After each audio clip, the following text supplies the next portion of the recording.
The little bird fell from the sky, helpless, alone, trembling in fear.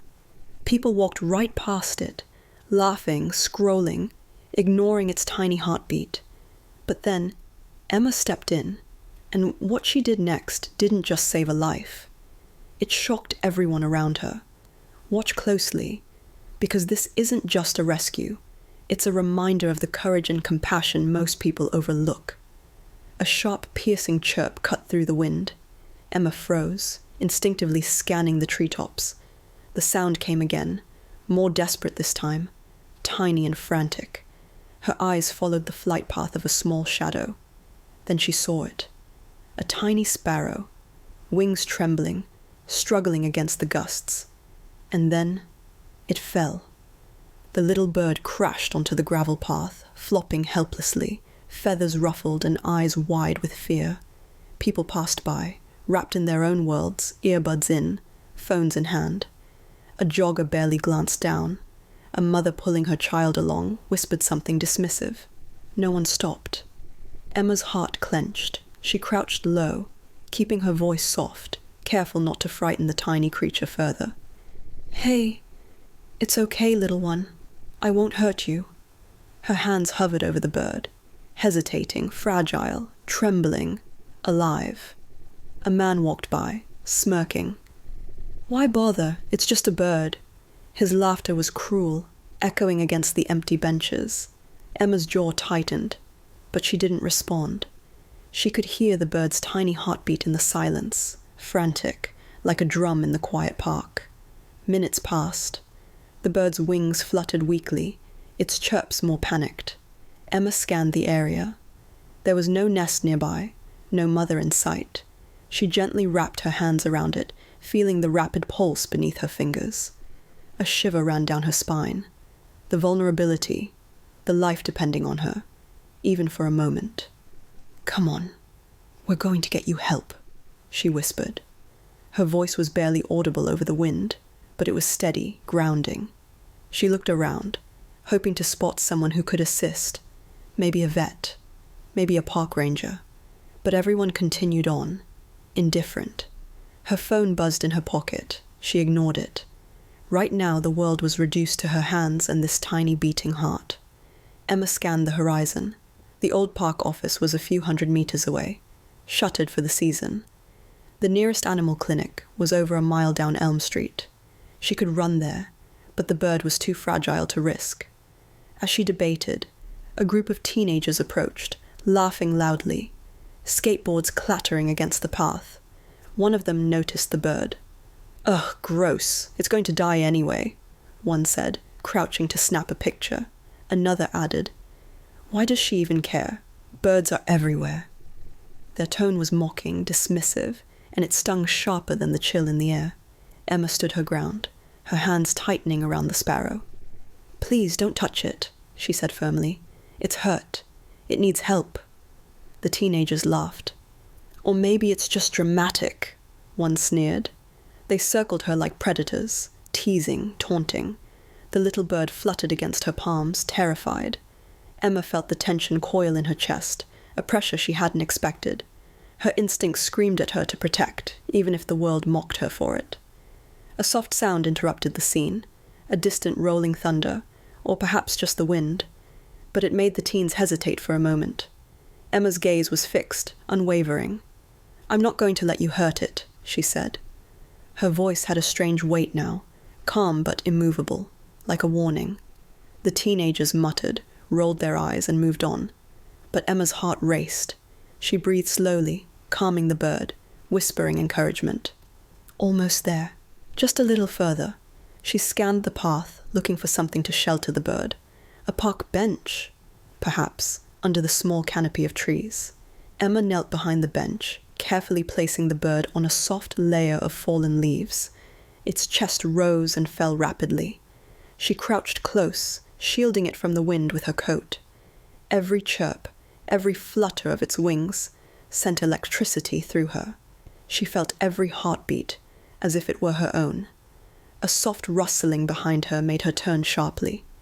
A man in a green jacket approached, walking with slow, deliberate steps. His eyes were calm but sharp, measuring. "You found it?" he asked quietly. "Yes," Emma said, her voice still low. "It fell from the sky. I don't know why. No one was helping." She looked at the bird, torn between relief and worry. "I can't take it far. It's too fragile."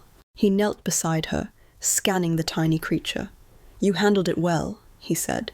"Not everyone would have the patience." His tone was neither mocking nor condescending. It carried something else, something deeper. Respect, maybe, tinged with curiosity. Emma blinked, uncertain. "You help birds?" He shook his head. "I help animals. Sometimes people need guidance. Sometimes they just need someone to show them how to care." He paused, eyes studying her hands around the sparrow. "You're careful. Calm. You know how to handle fear." Emma swallowed, not sure how to respond. Fear, yes. But this wasn't just her fear. It was the birds. And for the first time, someone seemed to recognize that. The wind picked up again, rattling the branches overhead. The bird chirped, sharper, more urgent. Emma felt the pull of panic in her chest. She had to act fast. The clinic was too far, the office too far, and the bird needed warmth, safety, immediate care. She looked at the man. I can't carry it far," she admitted. "But maybe you know someone trained?" He nodded slowly, as if expecting her to say exactly that. "I do. But first," he looked around, lowering his voice. "We need to get it somewhere safe, quickly." Emma's hands tightened around the bird again. The world felt impossibly large, the wind harsh, the clouds darkening above. Every instinct in her screamed, protect, move, survive. And yet, in that moment, a strange calm settled over her. She was no longer just a passerby. She was a guardian, and even though no one else seemed to care, she would not fail. The clouds shifted, sunlight briefly breaking through, illuminating the small figure of the sparrow in her hands. It was fragile. It was alive. And Emma Walker was about to prove that even a single act of courage, a single choice to care, could ripple far beyond what anyone expected. The man extended a gloved hand, steady and sure. "We need to move quickly," he said. Emma nodded, her hands still cradling the tiny sparrow. Together, they crossed the gravel path, each step deliberate. The wind howled through the trees, scattering fallen leaves like shards of brittle glass. Every sound seemed amplified. The distant rumble of thunder, the sparrow's trembling chirps, Emma's own heartbeat pounding in her ears. They ducked behind a cluster of pines, where the branches formed a small natural shelter. The man knelt, producing a small collapsible carrier from his bag. "I'm Officer Blake," he said quietly. His badge glinted faintly in the muted light. "I work with the city's wildlife rescue unit. And you've got the touch of someone who cares enough to see the fear in an animal's eyes." Emma blinked, a flush rising to her cheeks. I couldn't leave it there," she admitted. She looked down at the sparrow, now resting in her palms, chest rising and falling slowly, but still fragile. Blake nodded, his gaze sharp. "Most people wouldn't. That's why I'm here. You have instincts. And instincts like that, they save lives." Emma felt a surge of pride, tinged with disbelief. She was just a passerby, a stranger in the park. Yet here she was, standing beside someone trained, about to give this small life a fighting chance. "Careful," Blake instructed. "Hold it steady while I open the carrier." The bird chirped softly, almost tentatively, as if sensing the calm authority in his voice. Emma eased it gently into the carrier, shielding it from the wind. Its tiny wings pressed close to its body, trembling but alive. As the carrier closed, a sudden gust swept through the clearing, rattling branches and tossing debris. Emma's stomach lurched. The world felt precarious, a thin line between life and loss. "Is it okay?" she whispered. Blake glanced at her, eyes serious. "It's alive. And because of you, It will stay that way. They moved quickly toward his vehicle, a small rescue van parked discreetly behind the park office. Emma's hand still lingered on the carrier, as if reluctant to let go. Around them, the park seemed almost silent now, the laughter of the teens gone, replaced by the ominous creak of trees swaying in the growing storm. Inside the van, the sparrow was gently placed in a soft nest of towels. Blake monitored its breathing, speaking softly. "Almost there. Don't worry, little one. You're in good hands now." Emma watched, the tension in her chest slowly releasing. She realized she had been holding her breath for what felt like hours. Then, the van's radio crackled to life. Blake straightened.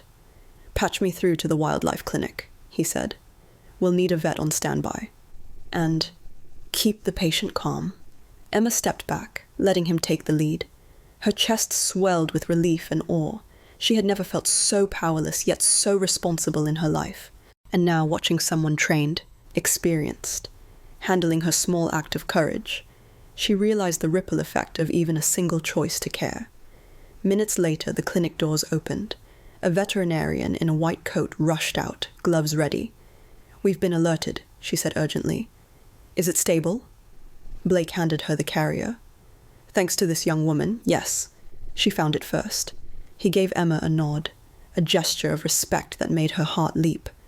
The vet carefully lifted the sparrow, examining its wings, its tiny frame. "This is critical," she murmured, her voice a mix of concern and admiration. "If it weren't for her, I don't want to think about it." Emma stepped back, tears brimming. "I just couldn't leave it," she said softly. The vet looked at her, then Blake, then back at the sparrow. "You did exactly what it needed. That's the difference between life and death." For the first time that day, the weight of the world seemed lighter. The storm clouds parted slightly, and a shaft of golden sunlight touched the van. Emma felt a quiet warmth fill her chest, a mix of relief, pride, and humility. Blake turned to her. "Most people ignore the small things," he said.